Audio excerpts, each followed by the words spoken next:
রিমাস personal ব্লগে সবাইকে স্বাগত। আজকে একটা ছোট্ট ভিডিও নিয়ে সবার সামনে এসেছি। আমার ছোট ছোট ভালো লাগার মুহূর্তগুলোকে সবার সঙ্গে শেয়ার করার জন্যই নিয়ে এসেছি একটা ছোট্ট ভিডিও। কেননা ছোট ছোট ভালো লাগার জিনিসগুলো সবার সাথে শেয়ার করলে তার আনন্দ আরও বেড়ে যায়। এই দেখো বৃষ্টি পড়ছে, এটাও একটা ভালো লাগার মুহূর্ত। কেননা অনেক দিন ধরে বৃষ্টি হয় না, তাই সেটাকেই একটু দাঁড়িয়ে উপভোগ করছিলাম। বেশ ভালোই লাগছিল, অনেক দিন পর বৃষ্টি হচ্ছে। মাঝে মধ্যে এখন একটু একটু বৃষ্টি হচ্ছে, সেটাও ভালো লাগে। সেটাকে শেয়ার করলাম সবার সাথে। তার সঙ্গে আরেকটা কিছু শেয়ার করলাম, তোমরা দেখলে বুঝতে পারবে।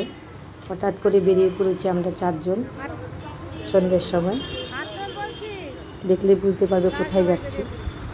একটা ছোট্ট জিনিস কিনতে যাচ্ছি, এটা খুবই প্রয়োজন সবার জন্য। বিশেষ করে ঘরে ছোট ছোট ছেলে মেয়ে থাকে, পড়াশোনা করে, তাদের স্কুলে অনেক গ্রুপ থাকে, পড়াশোনার যাবতীয় ইনফরমেশান সব গ্রুপে চলে আসে। আমার একটা মোবাইল আছে ঠিকই, কিন্তু আরেকটা প্রয়োজন হয়ে পড়েছে, সেটাই কিনতে গেছিলাম। আর সেটা কিনবো বলে ছেলে মেয়ে, আমি আমার হাজব্যান্ড গিয়েছি। ছেলে মেয়েতে খুবই খুশি, মোবাইল কিনবো। ওরা মোবাইল নিয়ে তো গেম খেলে, সেটা আমার থেকে বেশি আনন্দ ওদের। আর আমার তো একটু আনন্দ এখন, যা একটু ভিডিও করি, সবার সাথে একটু শেয়ার করি, এটা আমার আরও বেশি ভালো লাগে। সবার ভিডিও দেখি, তার জন্য আরও কেনার প্রয়োজন হয়ে পড়েছিল, তাই সবাই মিলে গিয়েছিলাম দোকানে। তাই ছেলে মেয়ে পছন্দ করে একটা সেট পছন্দ করেছে, সেটাই নিয়ে এলাম। খুব ভালো লাগলো এটা, যে হঠাৎ করে প্রয়োজন হয়ে পড়েছিল, সঙ্গে সঙ্গে পেয়ে গেছি, কিনতে পেরেছি। তাই সেটা ভালো লেগেছে বলে তোমাদের সাথে শেয়ার করছি। কেন শেয়ার করে আরও বেশি আনন্দ পাচ্ছি যে আমি একটা নতুন সেট কিনেছি। মাঝে মধ্যে আমরা ভালো লাগার জিনিসগুলোকে সবার সাথে শেয়ার করলে সেটা আরও বেশি ভালো লাগে। এভাবেই আমরা একে অপরের ভালো লাগার মুহূর্তগুলোকে তুলে ধরি, যাতে সবার সাথে আনন্দ ভাগ করে নেওয়ার জন্য। এইভাবে পরবর্তীতে আরও ছোট ছোট আনন্দগুলোকে তুলে ধরব। তবে আমার ছেলে মেয়ের আনন্দটা আরও বেশি।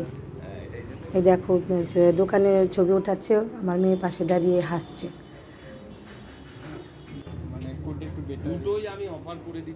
আমি যখন মোবাইলটা হাতে নিয়েছি, ছেলে মেয়ে খুব খুশি যে আমার মায়ের একটা ছবি তুলে দাও আঙ্কেল। সেই মোবাইল দিয়ে ছবি তুলেছে, তাই আমরা সবাই মিলে গিয়েছিলাম। দুদিন আগে আমি ভিডিওটা দুদিন আগে দিতে পারিনি, সময়ের অভাবে। কেন এখন প্রচণ্ড কাজের চাপ করে, ছেলে মেয়েকে একটু সময় দিতেই হয়, ওরা দুজন পড়াশোনা করে। কাজে সময়ের জন্য সব কিছু সঙ্গে সঙ্গে আমি দিতে পারি না, কিন্তু আনন্দগুলোকে মোবাইলের মধ্যে ধরে রাখি, যাতে পরবর্তীতে শেয়ার করতে পারি। আনন্দ সবসময় শেয়ার করা যায়, যে কোনো সময়ে মনের মধ্যে রেখে দেওয়া যায়। এখন তো আমরা মোবাইলে রেখে দিই। আমার ছেলে মেয়ে দেখো, ছেলে দেখছে মোবাইলটা, যে মোবাইলের সঙ্গে গিফটটা পেয়েছি, একটা বোতলের সেট। তারপর নেকব্যান্ড কিনেছি, 50% ডিসকাউন্টে দিয়েছে, ওটাও খুব খুশি হয়েছে, বলে একটা গিফট পেয়েছি, জলের বোতলের গিফট। আমার ছেলে ভীষণ খুশি, ও একটু বড় তো, ও একটু মোবাইলের গেম খেলার নেশা আছে। তবে ভিডিওটা কেমন লাগলো জানিও, তবে একটা কমেন্ট করো অবশ্যই।